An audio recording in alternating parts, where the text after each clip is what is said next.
झारखंड की राजनीति से जुड़ी बड़ी खबर सामने आई है। झारखंड विधानसभा के बजट सत्र के 5वें दिन सदन की पटल पर वित्तीय वर्ष 2026 से 27 का बजट पेश किया गया। बजट प्रस्तुत करने के बाद राज्य के वित्त मंत्री राधाकृष्ण किशोर ने विधानसभा परिसर के बाहर संवाददाता सम्मेलन को संबोधित किया और बजट के प्रमुख बिंदुओं की विस्तार से जानकारी दी।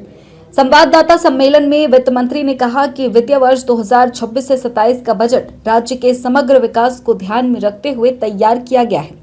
उन्होंने कृषि क्षेत्र को सशक्त बनाने, ग्रामीण विकास को गति देने तथा जल संसाधन और पंचायती राज व्यवस्था को मजबूत करने पर विशेष जोर देने की बात कही। इसके अलावा महिला बाल विकास एवं सामाजिक सुरक्षा योजना के विस्तार, शिक्षा क्षेत्र में बुनियादी ढांचे के सुदृढ़ीकरण, स्वास्थ्य, चिकित्सा एवं परिवार कल्याण सेवाओं के उन्नयन तथा श्रम नियोजन, प्रशिक्षण एवं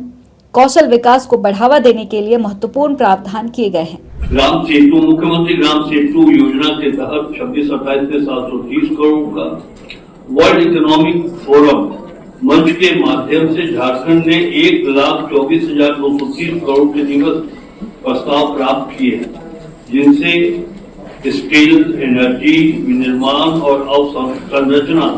क्षेत्र में लगभग 45,000 रोजगार अवसर सृजित होने का लक्ष्य। उसके बाद फोकस है कि हम लोगों ने ये देखा है कि हमारे पास खनिज संपदा है, हम उस पर आधारित अपने रेवेन्यू कलेक्शन को बढ़ा सकते हैं, लेकिन पर्यटन एक महत्वपूर्ण है। अब देश के कई ऐसे राज्य हैं जो पर्यटन के माध्यम से अपने राजस्व संग्रहण को काफी आगे बढ़ा पाते हैं। हमारे यहाँ तो इसकी प्रबल संभावना है। प्रकृति ने अनुपम उपहार दिया है झारखंड के रूप में हमसे,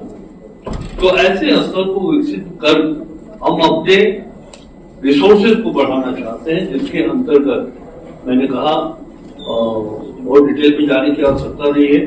कि दसम जलप्रपात, ग्लास ब्रिज, जोन्हा जलप्रपात, ग्लास ब्रिज, रोपवे, रामगढ़ जिला में रजरप्पा में पर्यटकीय विकास के साथ साथ पतरातू में स्काई वॉक, पतरातू जलाशय में सोलर बोट और इसी तरह पलामू जिला अंतर्गत मलय डैम का टूरिज्म डेवलपमेंट,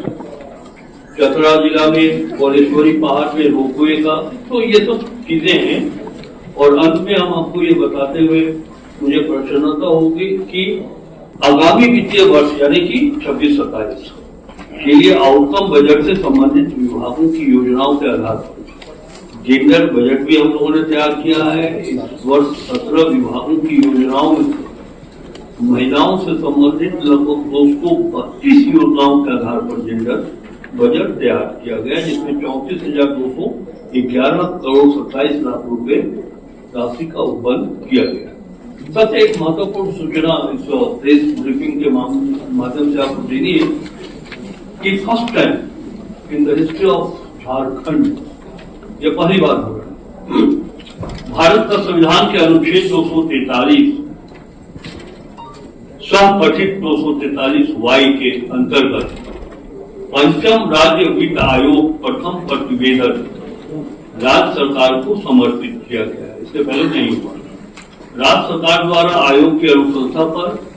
ऐतिहासिक निर्णय लेते हुए संबंधित वित्तीय वर्ष में प्रतिनिधायन रेगुलेशन के रूप में स्थानीय निकाय को अंतरित की जाने वाली राशि पिछले वित्तीय वर्ष के राज्य के शुद्ध स्वकर राजस्व